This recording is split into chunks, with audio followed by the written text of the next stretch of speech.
हो तुम? कुछ नहीं, सासू माँ को जूस दे रही हूँ। जूस दे रही हो या जहर दे रही हो? बेटा ये तुम कैसी बातें कर रही हो? मम्मी जी आप इसी से पूछिए, इसने अभी अभी आपके जूस में क्या मिलाया है? सपना बताओ, तुमने अभी अभी जूस में जहर मिलाया है ना? मैंने इनके जूस में दवाई मिलाई है ब्लड प्रेशर की। लो, फिर से हमारा फैमिली ड्रामा शुरू हो गया। अच्छा, ब्लड प्रेशर की दवाई? तो फिर पी के दिखाओ इस जूस को। मैं क्यों पीऊं? भाभी आप ये कैसी बात कर रही हैं? आप हमेशा सपना के पीछे हाथ धोकर क्यों पड़ी रहती हैं? प्लीज एक सेकंड। सपना, क्या तुम्हें मम्मी जी ने कहा था जूस में दवाई मिलाने को? नहीं। तो फिर क्यों मिलाई जूस में दवाई? एक मिनट मैं 2 मिनट का बाथरूम चला गया, आप लोगों ने वर्ल्ड वॉर 3 शुरू कर दी। मैंने ही इससे कहा था जूस में दवाई मिलाने के लिए। सपना आज का डोज भूल गई थी तो मैंने कहा जूस में मिला दो। मुझे बहुत खुशी होती है ये देखकर कि मेरा परिवार मेरा कितना ख्याल रखता है, कितनी फिक्र है सबको मेरी। चलो मुझे जूस दो। I am sorry ladies and gentleman, please enjoy the party. Music please louder.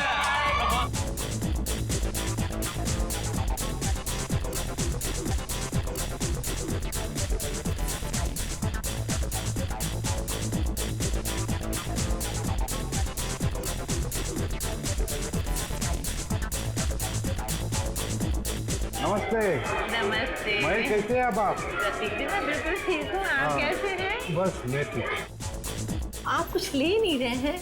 मैं आपके खाने के लिए कुछ मंगाती हूँ। सरोज। नहीं, आप तकलीफ मत लीजिए, मैं खुद जाकर ले लूंगा। Sure. Yeah it's okay fine. Hi.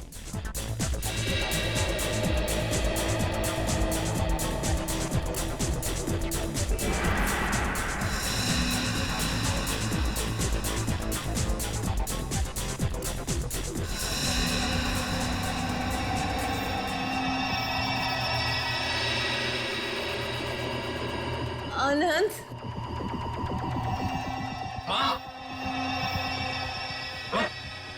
Mummy ji क्या हुआ आपको? मम्मी जी, मम्मी जी।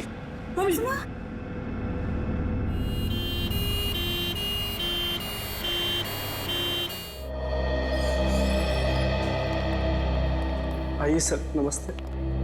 मेरा नाम अहम है सर, मैंने आप लोगों को फोन किया था। अच्छा, अब कैसी है तुम्हारी मम्मी? डॉक्टर से इलाज कर रहे हैं सर, पता नहीं क्या होगा। घबराओ नहीं, सब ठीक हो जाएगा। जिस किसी ने मेरी माँ को मारने की कोशिश की है ना, उसको आप छोड़ना मत। एक बात बताओ अहम, क्या तुम्हें किसी पर शक है? मेरा मतलब है कौन कर सकता है ये तुम्हारी मम्मी के साथ?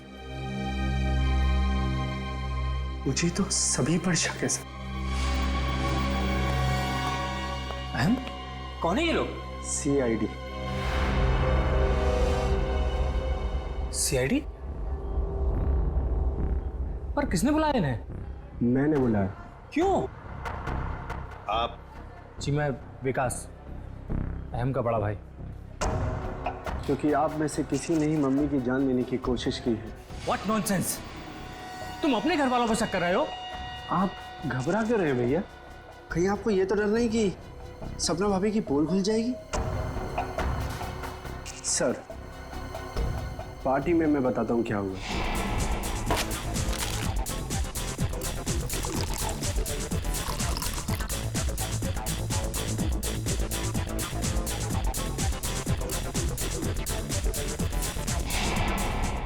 तुम्हारी सपना भाभी पर शक है तुम्हें?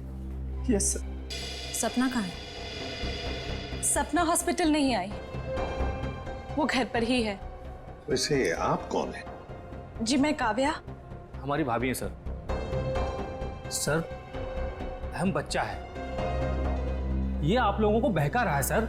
विकास जी, हम CID वालों को कोई बहका नहीं सकता, समझे? कहाँ है आपकी मम्मी? मम्मी ऊपर ICU वार्ड में है।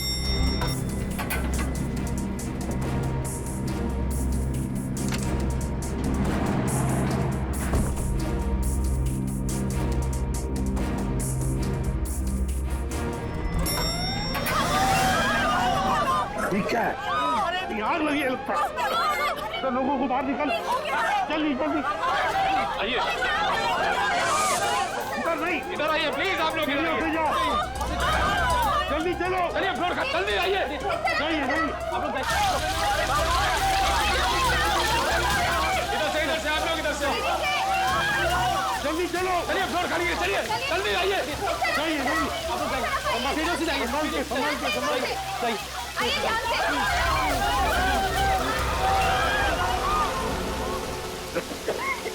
निशांत, ये कोई आग वाला धुआं नहीं है, इसकी गंदी कुछ अलग है। ये धुआं किसी और चीज का है, किसी केमिकल का।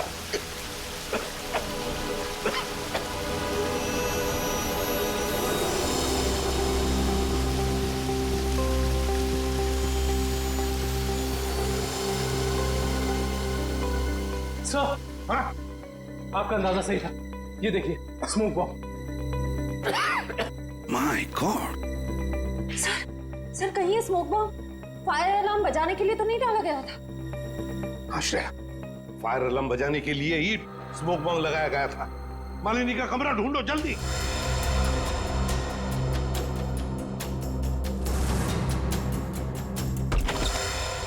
अरे बेड तो खाली है। ये मालिनी जी कहाँ चली गई होंगे? ऐसा लगता है मालिनी जी जान खतरे में। स्टाफ को बुलाओ, हॉस्पिटल के वार्ड में से एक मरीज गायब होता है और किसे कुछ पता नहीं। वाह, हम भी क्या करते साहब, जब हॉस्पिटल में भगदड़ मची तो हम अपनी जान बचाने के लिए यहाँ से भाग गए। क्या तुम लोग जान बचाने के लिए भागे मरीज को ऐसे ही छोड़कर? शर्म नहीं आई तुम्हें? सर, ये अचानक कैसे हुआ पता भी नहीं चला। हम मालिनी जी के परिवार वालों को बताने ही वाले थे कि उनकी मौत हो गई है। पर क्या? उनकी मौत हो चुकी है? जी सर, इसका मतलब किसी ने मालिनी जी की लाश को गायब किया है। और सर, ये काम किसी हॉस्पिटल के बाहर वाले का नहीं हो सकता। सर, आपसे एक रिक्वेस्ट है, ये बात आप अपने तक ही रखिएगा। अगर मीडिया वालों को मालूम पड़ा तो हमारी इज्जत और हॉस्पिटल की इज्जत मिट्टी में मिल जाएगी। सर चुप रहिए प्लीज सर, प्लीज चुप रहिए प्लीज। लाश गायब हुई है हॉस्पिटल से और आपको अपनी और इस हॉस्पिटल की इज्जत की पड़ी है। हाँ?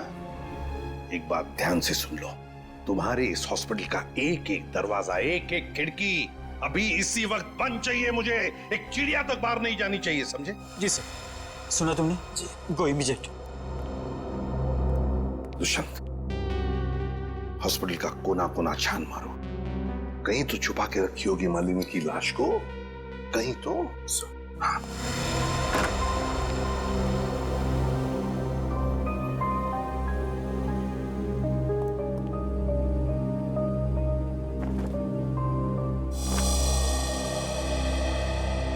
जरा एक बात बताइए, आपके मम्मी के साथ कमरे में कोई था उनकी देखभाल के लिए? जी सर, मेरे पति आनंद वहीं पर थे। आप मम्मी के साथ थे? तो फिर ये सब हुआ कैसे?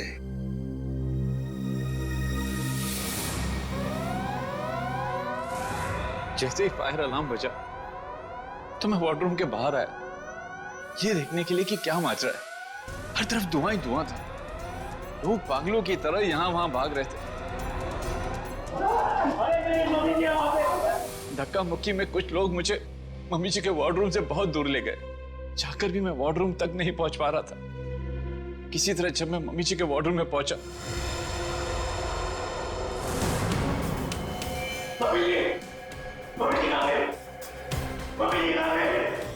तो मम्मी जी वहां पे थी ही नहीं। सर प्लीज प्लीज मम्मी जी को ढूंढ निकाली। सर, हर जगह चेक कर लिया, मालिनी जी की लाश कहीं पर भी नहीं है। और सर, वार्ड में भी चेक किया, लाश वहां भी नहीं। इसका मतलब है जिसने भी ये किया है वो मालिनी की लाश को हॉस्पिटल के बाहर ले जा चुका है। काम करते हैं, हॉस्पिटल की गेट पर जो सीसीटीवी कैमरा लगा हुआ है उसका फुटेज चेक करते हैं।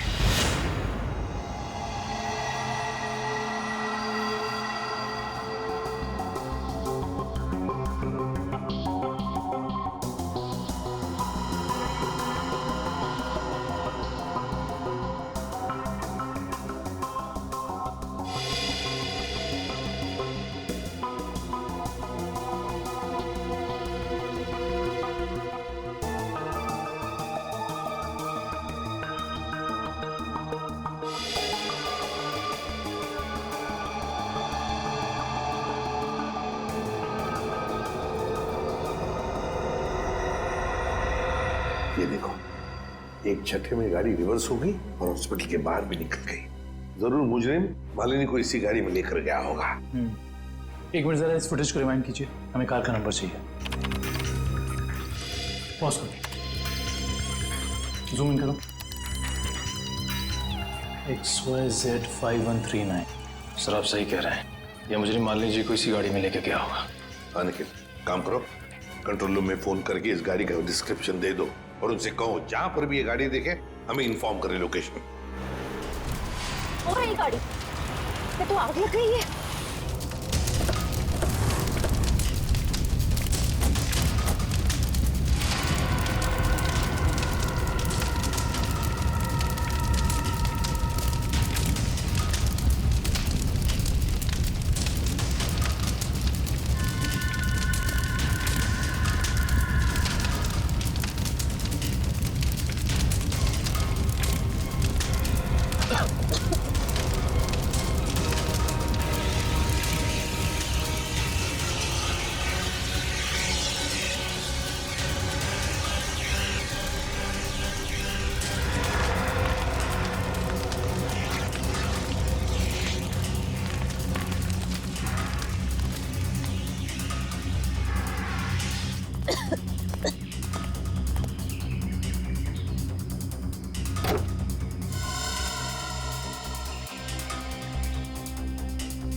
सर सीट्स तो खाली है पर कुछ अजीब सी बदबू आ रही है।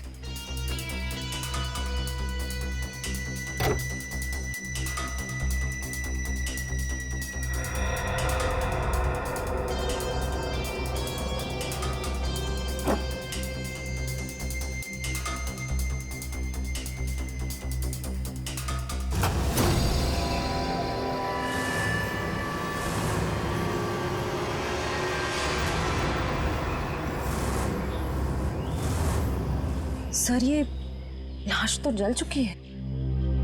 शायद सबूत मिटाने के लिए उन्हीं ने मालिनी जी की लाश को जला दिया। आप इतने यकीन से कैसे कह सकते हैं कि ये लाश मेरी माँ की है? इसका चेहरा तो बुरी तरह जल चुका है। देखिए,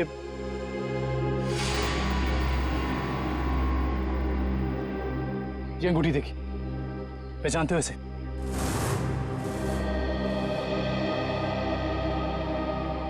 तो मेरी माँ की अंगूठी।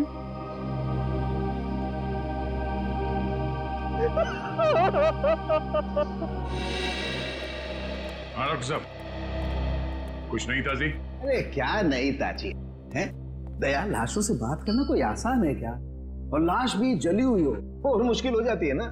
आप तो हमेशा कहते थे कि सालुंकी के लिए कोई काम मुश्किल नहीं है, वो तो नहीं दया, खूनी ये सोचता था कि लाश को जला देगा तो हमारा इन्वेस्टिगेशन शुरू होने से पहले ही अटक जाएगा, हमारी नैया बीच भंवर में अटक जाएगी। तो इस अटकी हुई नाव को बाहर निकालिए ना सर। हैं? आप कुछ ना कुछ रास्ता तो निकाल ही लेंगे आप। आपको पता है फ्रेडी आपके बारे में क्या बता रहा था? फ्रेडी क्या कह रहा था मेरे बारे में? नहीं, ऐसा कुछ खास नहीं। वो कह रहा था कि डॉक्टर सालुंकी की उम्र हो गई। अब बहुत ज्ञान है आपको। हाँ देखो दया, जो लोग मेरे संन्यास लेने के बारे में सपने देख रहे हैं ना, उन्हें जाके बोल दो अपनी नींद से जाग जाए। मैं संन्यास नहीं लेने वाला हूँ ना, मैं तो इस केस को सॉल्व करने के बाद स्विट्जरलैंड जाने वाला हूँ। कहाँ जाने वाला हूँ? स्विट्जरलैंड। एग्जैक्टली। हम भी चलेंगे आपके साथ स्विट्जरलैंड, पर पहला कदम तो उठाइए इस केस को सुलझाने की ओर। पहला कदम तो उठ चुका है भाई। अच्छा, ये देखो, ये देख लो, ये क्या? ये सर बॉडी जलने की वजह से हो गया है? जी नहीं, ये बॉडी को फिनाइल से धोने की वजह से हो गया। क्या इस लाश को फिनाइल से धोया गया? हाँ, खूनी ने लाश को अस्पताल से गायब करने से पहले उसको फिनाइल से अच्छी तरह से धोया ताकि लाश का केमिकल कंपोजिशन ही बदल जाए। खूनी ने हर कदम इसी मकसद से रखा है ताकि हमारे रास्ते में ज्यादा से ज्यादा कठिनाइयां आ सके। इस लाश को पहले फिनाइल से धोया और फिर इसे आग लगा दिया? जी हाँ। और सबसे पहले क्या जलाए? सबसे पहले जलाए बाल, क्योंकि बालों में सबसे ज्यादा और सबसे पहले असर होता है जहर का। सर काव्या ने बताया था ना कि शायद जहर सपना ने दिया है मालिनी जी को। हाँ, इसीलिए तो जला दिए ना भैया, सबसे पहले बाल, क्योंकि जहर दिया था। मतलब ये सब सपना का ही काम है।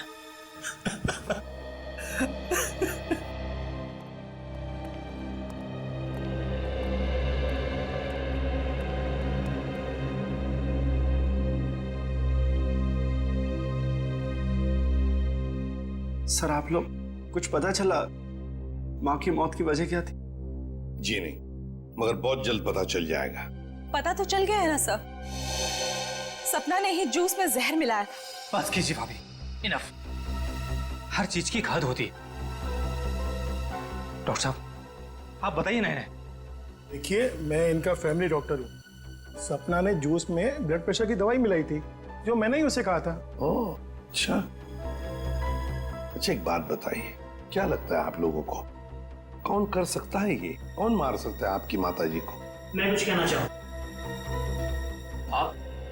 जी सर, ये हमारे परिवार के वकील हैं, मिस्टर संजीव। संजीव जी, कहिए संजीव जी, क्या कहना चाहते हैं आप? देखिए सर, मुझे शक तो नहीं है। हाँ, मगर पार्टी के बाद मालिनी जी मेरे साथ एक मीटिंग करना चाहती थी। मालिनी जी आपके साथ मीटिंग करने वाली थी? किस सिलसिले में? अपनी वसीयत बदलने के सिलसिले में। वसीयत बदलना चाहती थी? अच्छा। मीटिंग ही नहीं हो पाई क्योंकि अचानक इनकी तबीयत खराब हो गई।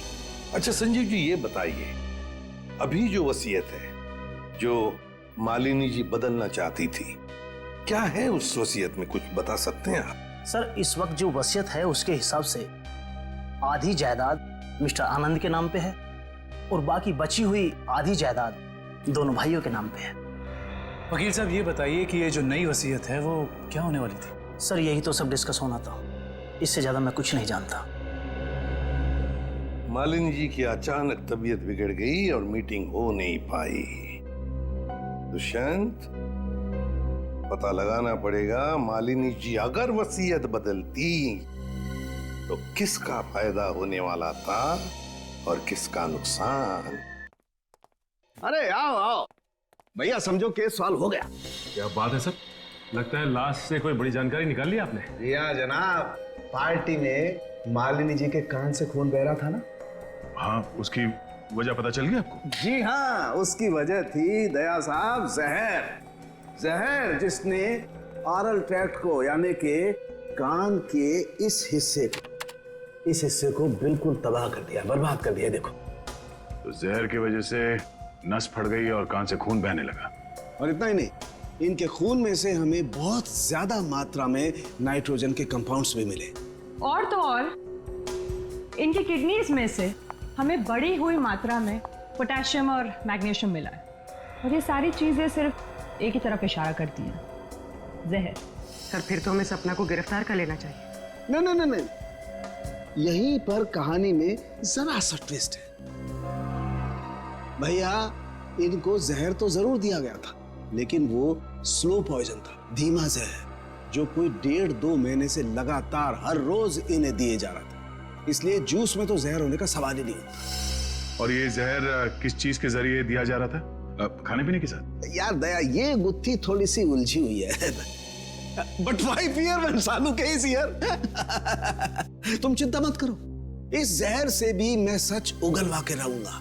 ठीक है सर, आप इस जहर से सच उगलवाइए, तब तक मालिनी के घर वालों से सच उगलवाते हैं। क्योंकि वो जूस जो सपना ने मालिनी जी को दिया था उसमें जहर नहीं था।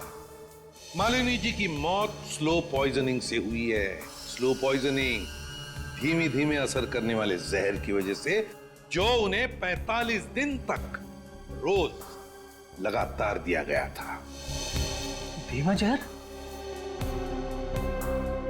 मां को मारने की इतनी बड़ी साजिश? जी, और ये साजिश किसी आसपास वाले की है जो उनके खाने के साथ, उनकी दवाइयों के साथ छेड़खानी कर सकता था। सर, चाय लीजिए आप लोग। थैंक यू, आप लीजिए।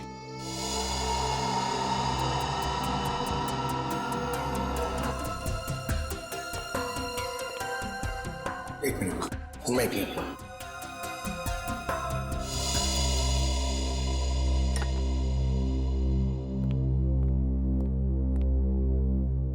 बात बताइए, मालिनी जी को रोज दवाई कौन देता था? सर उन्हें दवाइयाँ सपना ही दिया करती थी। अच्छा। हाँ, मैं ही उन्हें दवाइयाँ दिया करती थी, पर कभी कभार सासू माँ अपनी दवाइयाँ खुद लिया करती थी, कभी आयुर्वेदिक की तो कभी न्यूरोपैथिक की। तो सपना जी, आपके कहने का मतलब ये है कि जहर शायद मालिनी जी की खुद की ली हुई दवाओं में था? मैं नहीं जानती कि जहर किस चीज में था, मैं तो सिर्फ आपको उनकी आदतों के बारे में बता रही हूँ। चलो ठीक है, हमें वो दवाइयाँ देखनी है। चलिए सर, मैं आपको माँ का कमरा दिखाता हूँ। चलिए।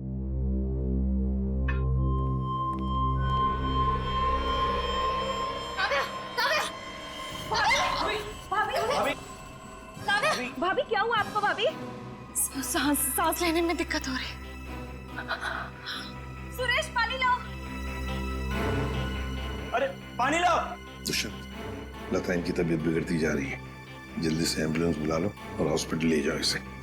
श्रेया तुम भी जाओ साथ में।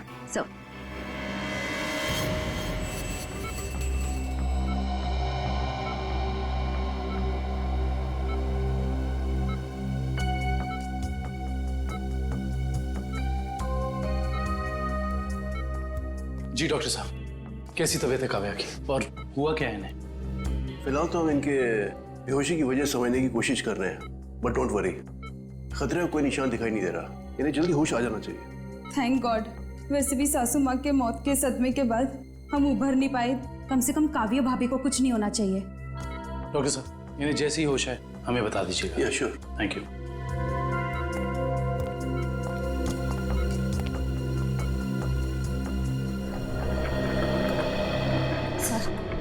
सर मुझे तो सपना पर शक हो रहा है।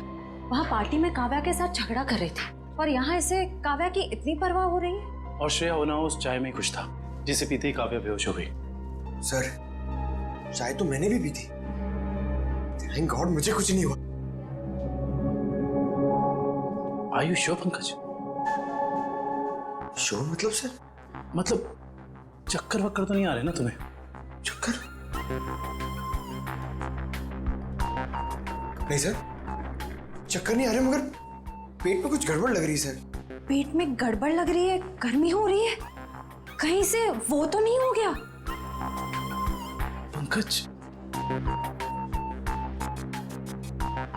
और अगर तुम्हें सीरियसली कुछ हो भी गया है तो हम हॉस्पिटल में ही है ना। अजीब बात है, ये काव्या का पति आनंद अभी तक आया नहीं। पंकज, उसका नंबर ट्राई करो।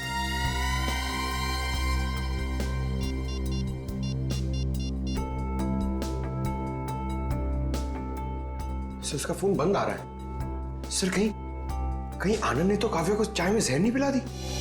हो सकता है पंकज। सर अगर चाय में जहर था तो हो सकता है कि नौकर भी शामिल हो।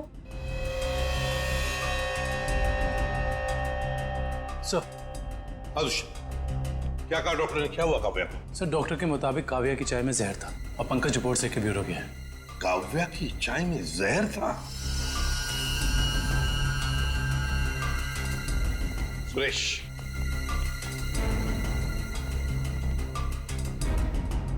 तो बताओ सुरेश, चाय में जहर कहां से आया? चाय में जहर कहां से आया? नहीं कहा था जहर डालने के लिए, ना मैंने डाला सर। सब पता चल जाएगा। एक बात बताओ, जब तुम चाय लेकर आए थे तो चाय कहीं पर रख दी थी और कुछ दूसरे काम के लिए गए थे? हाँ साहब, याद आया। मैं सुबह जब चाय लेकर आ रहा था तो आनंद साहब ने मुझे कुछ खाने के लिए लेकर आने को कहा। अरे सुरेश, सिर्फ चाय? कुछ नाश्ता भी ले जाओ, कल रात से किसी ने कुछ भी नहीं खाया। जाओ। जी साहब।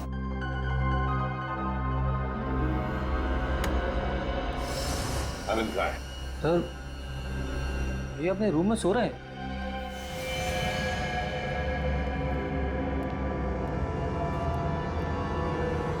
कहाँ है आनंद? आनंद तो है ही नहीं कमरे में। पता नहीं सर, अभी तो भैया यहीं सो रहे थे। फोन करके बुलाओ।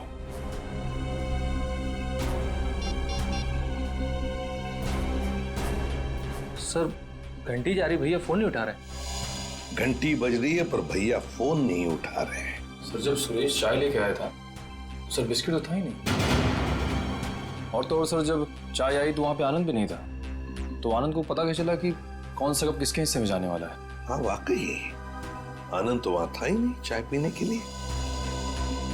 जब ये सुरेश सबके लिए चाय लेकर आया था तो सारे के सारे चाय के कप एक जैसे ही थे। उसमें एक मग था, मग बड़ा सा, जो काव्या ने उठाया था। तो हो सकता है वो काव्या का खास मग हो जिसमें वो हर बार चाय या कॉफी पीती हो। हाँ सर। और ये बात आनंद को मालूम थी। हेलो एसीपी साहब, मैं डॉक्टर सुमित। हाँ डॉक्टर सुमित, बोलिए। एसीपी साहब, आप जल्दी चले आइएगा, मुझे आपको कोई जरूरी बात बतानी है। क्या हुआ डॉक्टर सुमित? ये काव्या तो ठीक है ना? हाँ वो ठीक है, मैं आपको फोन पे नहीं बता सकता, आप यहाँ जल्दी चले आइएगा। हेलो, लगता है बहुत बड़ी गड़बड़ हुई है हॉस्पिटल में। Let's go. लिस्ट बना के दोबारा से डिटेल मुझे दे देना, ठीक है? बाकी सब मैं देख लूंगी। डॉक्टर सुमित कहाँ मिलेंगे? सर उन्हें तो आईसीयू में भर्ती किया है। डॉक्टर सुमित को आईसीयू में भर्ती किया है? क्यों? सर एक बहुत बड़ा हादसा हो गया। डॉक्टर सुमित अपने कैबिन में खून में लथपथ मिले सर, और उनके सर पे बहुत गहरी चोट आई है। माय गॉड, क्या मिल सकते हैं उन्हें? फिलहाल तो नहीं सर, वो कोमा में है। होश में कब आएंगे नहीं पता। दुष्यंत, जरूर ये वही मुजरिम है जो ये सब कर रहा है। वो अभी भी हॉस्पिटल में ही है, पहले मालिनी के साथ और अब डॉक्टर सुमित के साथ। काव्या सर, कहीं उस मुजरिम का अगला निशाना काव्या तो नहीं? काव्या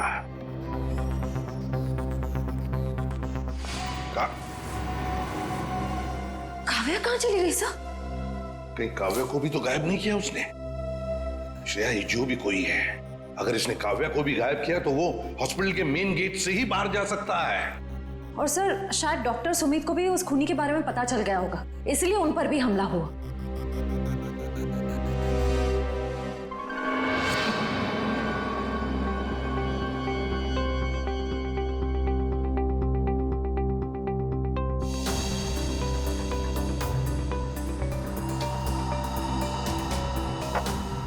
निखिल,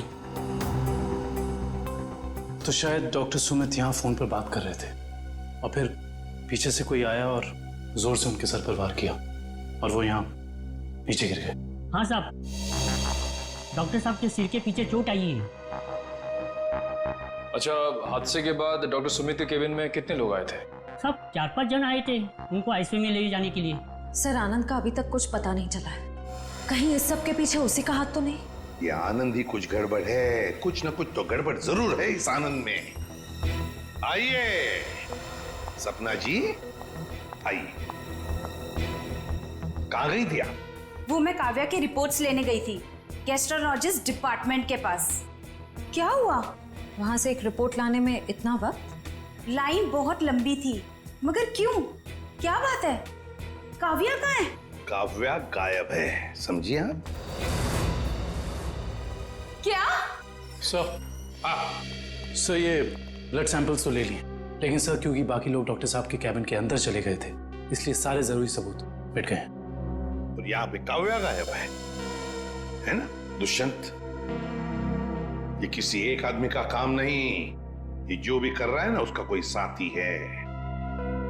एक इनके परिवार में से कोई और दूसरा इस हॉस्पिटल में से कोई।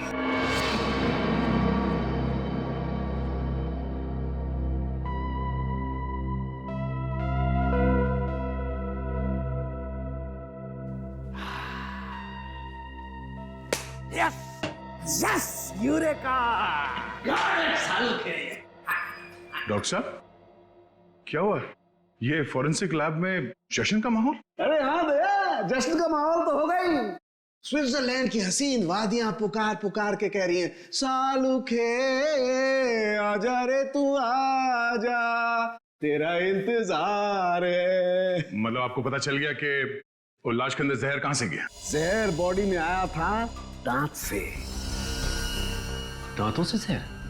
हाँ सचिन, मालिनी ने 2 महीने पहले ही अपने दांतों का रूट कैनल करवाया था और इस ऑपरेशन के दौरान उसके दांतों में जिस मर्क्यूरी का इस्तेमाल किया गया था वो मात्रा में बहुत ज्यादा थे।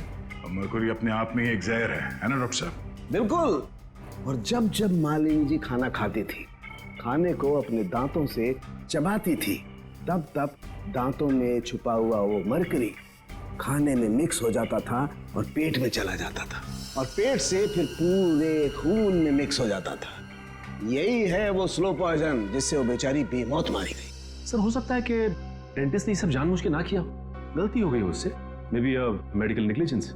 नहीं सचिन, ये मौत एक हादसा होता तो लाश को जलाया नहीं जाता।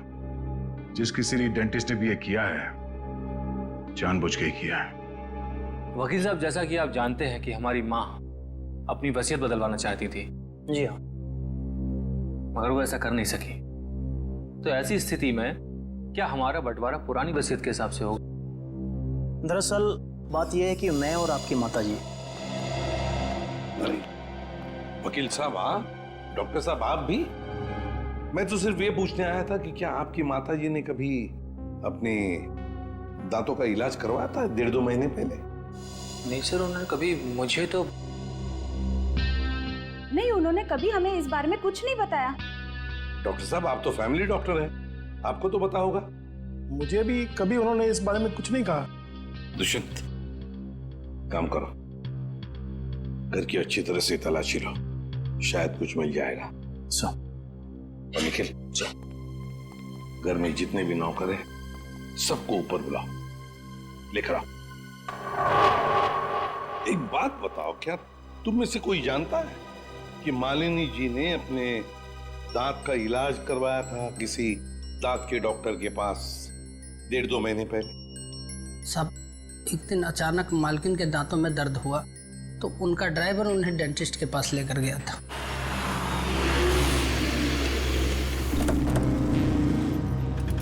सर, यहीं पे छोड़ा था हमने उन्हें। उसके बाद किधर गई वो तो मालूम नहीं मुझे। ठीक है, आसपास जितने भी डेंटिस्ट है ना, सब चेक कर लेते हैं। तुम लोग उधर देखो।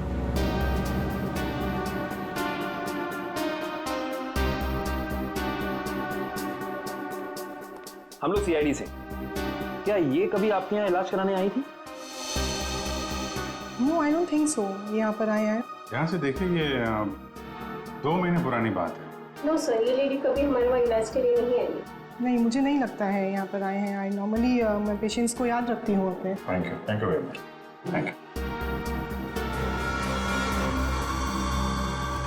सर। उस साइड किसी भी डेंटल क्लिनिक में मालिनी को किसी ने पहचाना नहीं। अच्छा, यहाँ देख लेते हैं।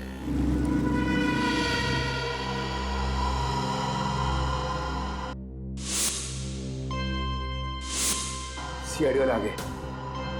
तुम्हें मालूम है ना तुम्हें क्या करना चाहिए?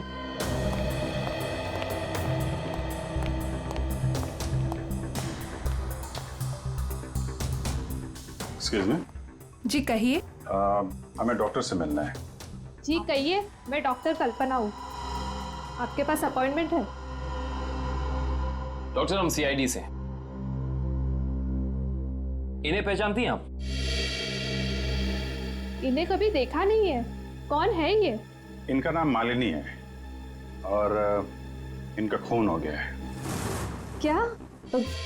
खून? क्या हुआ? खून का नाम सुनते ही आपकी जबान लड़खड़ाने की लग गई? नहीं नहीं, यहाँ पहली बार सीआईडी आई है ना, तो मैं थोड़ी नर्वस हो गई। कोई बात नहीं, आप परेशान मत होइए। Thank you very much.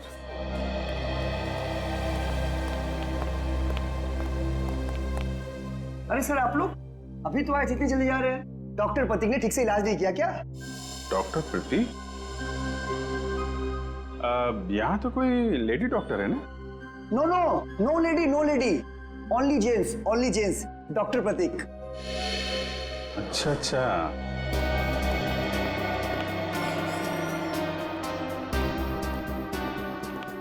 अरे सर, आप लोग फिर से आ गए? अरे वो क्या हुआ कि इनके दांत में दर्द होने लगा अचानक, तो वो जरा डॉक्टर से मिलना था। क्या नाम है उनका?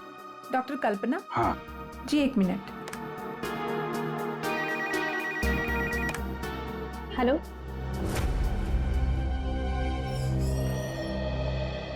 क्या हुआ सर? मेरे दांत में बहुत दर्द है, मगर मुझे एक जेंट्स डॉक्टर चाहिए। लेडीज डॉक्टर में वो शर्म आती है। नहीं नहीं, या तो मैं ही हूँ। लेकिन दीवार पे तो डॉक्टर प्रतीक का सर्टिफिकेट लटका हुआ है। ये नाम तो किसी लेडी का नहीं हो सकता ना? चेक कर लेते हैं एक बार। देखिए सर कहाँ जा रहे हो?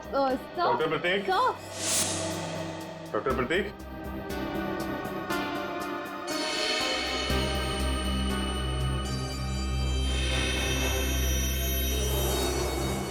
अरे डॉक्टर साहब क्या कर रहे हैं? आप चले जाइए यहाँ से। डॉक्टर साहब कुछ गिर गया क्या यहाँ पे आपका? मैंने कुछ नहीं किया है। आइए आइए, बाहर आइए। आइए अब चले जाइए यहाँ से। अरे अरे चले जाएंगे डॉक्टर साहब। आप चले जाइए। अब जाएंगे, पहले थोड़ी बातचीत तो कर लें। लेकिन मैंने कुछ नहीं किया। अरे आइए तो सही, आइए आइए। मैंने कुछ नहीं किया। हाँ। सर ये ऐसे नहीं मानेंगे, लगता है डेंटिस्ट साहब के दांतों का इलाज करना पड़ेगा। अरे लेकिन हम में से किसी को डेंटिस्ट्री आती नहीं है। अरे नहीं आती तो आ जाएगी। क्यों डॉक्टर साहब, प्रैक्टिस मेक्स मैन परफेक्ट ना। आपने भी तो प्रैक्टिस से सीखा होगा। आती। हाँ तो फिर आइए प्रैक्टिस कर लेते हैं। आइए बैठिए बेटा। अरे भाई बेटा बैठिए। आइए बैठिए। बैठे। ये क्या कर रहे हैं आप लोग? बैठिए। ये गलत कर रहे हैं आप लोग। तुमने जो किया वो ठीक था क्या?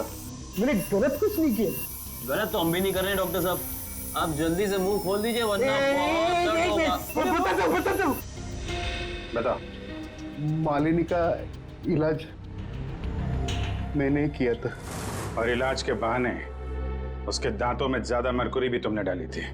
गलती हो गई। गलती नहीं है, ये गुनाह है। किसके कहने पे किया था? मुझे नहीं मालूम। पता आनंद पैसे दिए थे मुझे इसलिए। कहाँ मिलेगा ये? भाई गोदाम।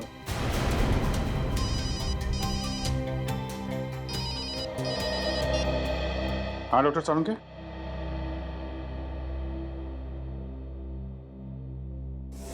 क्या? आनंद रुक जाओ। आनंद गोली चल जाएगी। आनंद रुको। आनंद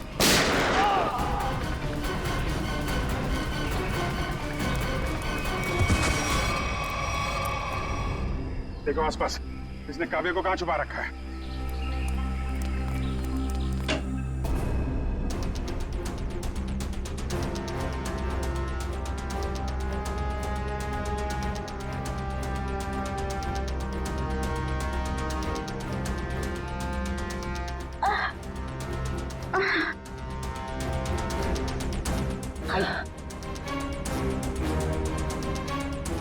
चलो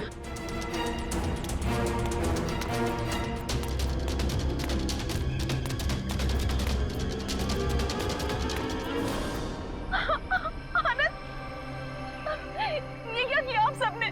मेरे पति को मार डाला। आनंद उठो। सर, इनके प्यार को तो देखकर ऐसा लगता है कि अगर इन्हें ऑप्शन दिया जाए कि ये मर जाए और इनका हस्बैंड जिंदा हो जाए तो वो ऑप्शन जरूर ले लेंगी। क्यों नहीं सर, ये तो एक भारतीय नारी का फर्ज है ना। पर अफसोस मेरे पति खुद ही मुझे जिंदा नहीं देखना चाहते थे। ये तो भगवान का शुक्र है कि मेरी चाय में जहर थोड़ा कम था, वरना आज आपको यहाँ मेरी लाश मिलती। अभिजीत, काव्या की चाय में जो दवाई के ट्रेसेस मिले हैं उससे किसी की जान नहीं जा सकती।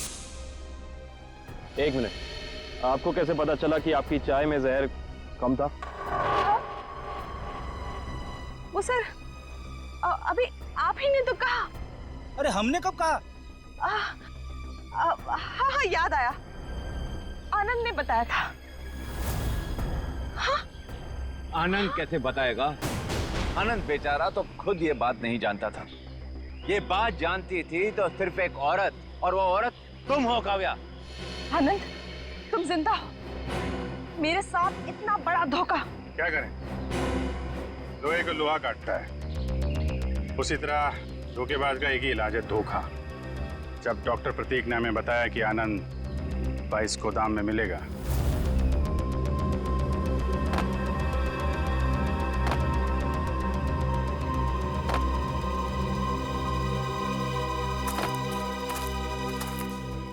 तो हमने यहाँ पहुंचकर देखा कि वो बेचारा बंधा पड़ा है।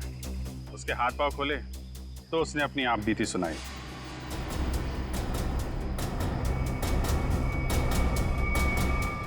किसने किया ये सब? हैं?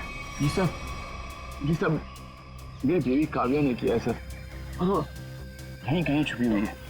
बस फिर क्या था? हमने आनंद के साथ एक छोटा सा खेल खेल लिया, तुम्हारा असली रंग सामने लाने के लिए। तो ये सब ड्रामा था, लेकिन असली ड्रामा तो अब शुरू होगा। पीछे मुड़ के देखो।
बड़ी भारतीय नारी होने का ढोंग कर रही है।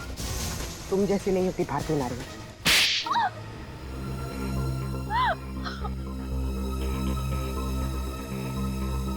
सासू माँ ने आधी जायदाद आनंद के नाम कर दी थी, और आनंद अपने भाइयों से बहुत प्यार करता था, तो वो अपनी जायदाद का हिस्सा भी अपने भाइयों को देना चाहता था। और ये बात आपको बहुत खटकती थी, क्यों?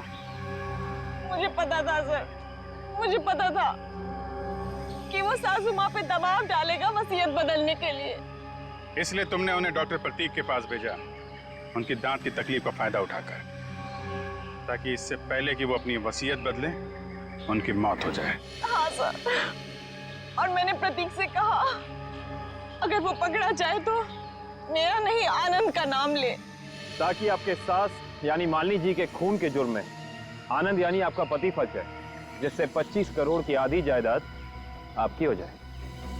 हॉस्पिटल में डॉक्टर सुमित तुम्हारी सच्चाई जान गए थे, इसलिए उन पे भी हमला किया तुमने। मैं क्या करती सर, उसने मुझे फोन पे बात करते हुए सुन लिया था। अब बारी है खेल के दूसरे पड़ाव की, जिसमें हम दुनिया को ये दिखाएंगे कि मेरे पति परमेश्वर यानी कि मिस्टर आनंद कुमार ने अपनी ही पत्नी को अगवा कर लिया। तो डॉक्टर सुमित को कोमा में पहुंचा दिया, अपने पति की किडनैपिंग की और मालिनी जी का खून कर दिया। दौलत की भूख मिटाने के लिए इतने सारे जुर्म किए तुमने, लेकिन सजा सिर्फ एक ही मिलेगी, फांसी।